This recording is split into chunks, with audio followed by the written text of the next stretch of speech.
وسلم اللهم صل عليه اللهم صل عليه اللهم صل وسلم وبارك عليه وبارك عليه وبارك عليه وعلى آله وأصحابه ومن والاه لا حول ولا قوة إلا بالله أما بعد. Dewan Hakim yang arif dan bijaksana, hadirin calon penghuni surga. Mantan Menteri Pendidikan Indonesia Dr. Anies Rashid Baswedan pernah berkata, jika orang tua punya pengalaman, maka anak muda punya masa depan. Pemuda adalah senjatanya suatu bangsa dan negara yang menentukan masa depan suatu bangsa dan negara tersebut. Baik buruknya suatu bangsa ditentukan oleh kualitas pemudanya saat ini.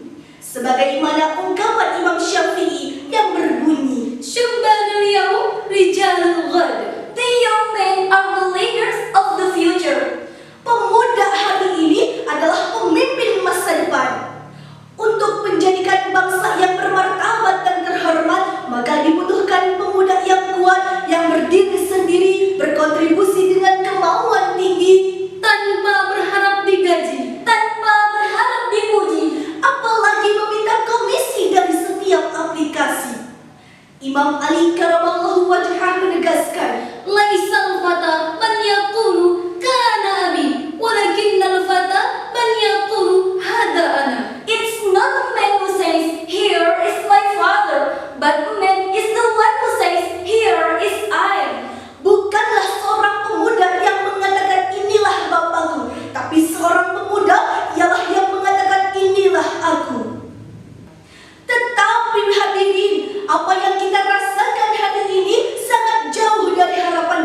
dimandikan dan dijadikan sebagai obat.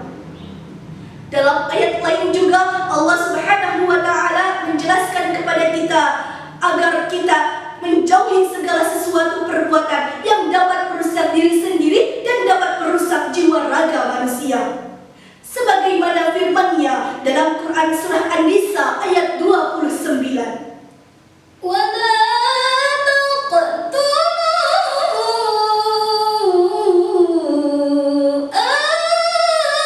أنفسكم إن الله كان بكم رحيما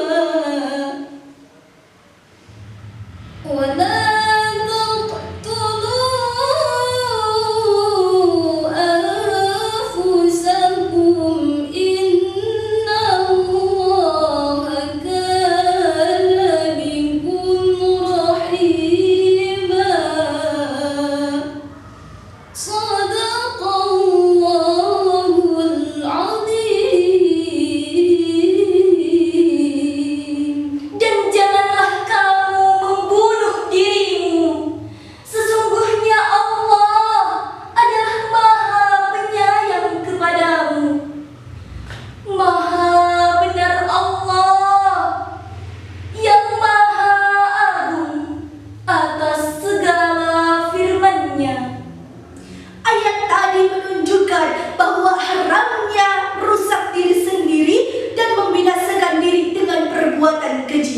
Dari Ummu Salamah ia berkata, Naha Rasulullah sallallahu alaihi wasallam an kulli muskirin wa mufattirin. Rasulullah sallallahu alaihi wasallam melarang dari segala yang memabukkan dan mufattir yang membuat lemah. Sesungguhnya Allah Subhanahu wa taala tidak melihat sesuatu yang baik kecuali yang menghalalkannya bagi kita, dan Allah Subhanahu wa taala tidak melihat sesuatu yang keji kecuali yang mengharamkannya bagi kita. Mengapa demikian? Karena Allah Subhanahu wa taala menginginkan kemaslahatan bagi kita, dan Allah Subhanahu wa taala tidak menginginkan kehancuran bagi kita. Jika demikian, maka kita sebagai umat muslim wajib mengkonsumsi hal-hal yang baik dan menghindari hal-hal yang diharamkan oleh Allah Subhanahu wa taala. Hadirin yang dimuliakan Allah Subhanahu wa taala, apakah pantas seorang pemuda yang mengaku Islam tapi menikmati hal-hal yang diharamkan oleh Allah Subhanahu wa taala?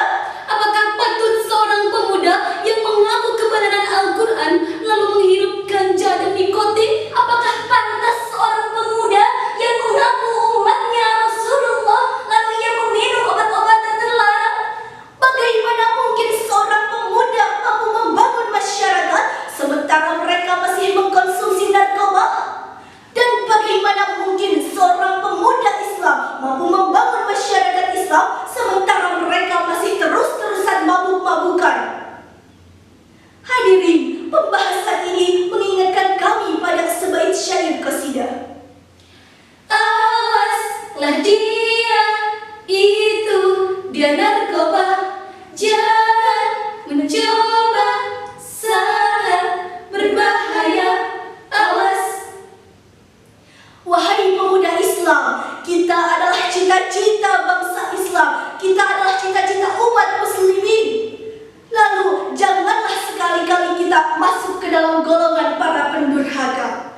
Wahai umat Islam, wahai pemuda Islam, janganlah menjadi mayat sebelum mati. Wahai pemuda harapan Islam, kita adalah cita-cita kaum muslimin, maka janganlah sekali-kali kita masuk ke dalam golongan para pendurhaka. Wahai pemuda Islam, janganlah menjadi mayat sebelum mati. Dan wahai pemuda harapan Islam, marilah kita kembali ke jalan yang Allah ridhoi. Sudah saatnya kita peduli terhadap pemuda bangsa Indonesia agar kembali ke jalan yang Allah ridhoi. Mari kita ajak Tanpa harus mengejek, mari kita rangkul tanpa harus memukul, mari kita ajari, tanpa harus menghajar, mari kita bimbing, tanpa harus menggunjing, dan mari kita nasihati tanpa harus menyakiti. Hadirin yang dimuliakan Allah Subhanahu wa taala, ada 4 hal yang harus kita lakukan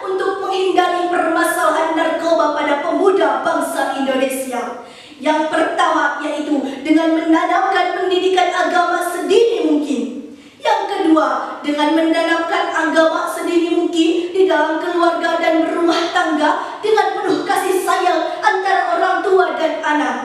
Yang ketiga yaitu dengan memberikan pemahaman kepada anak dan remaja bahwa penyalahgunaan narkoba itu adalah sesuatu yang diharamkan oleh agama Islam.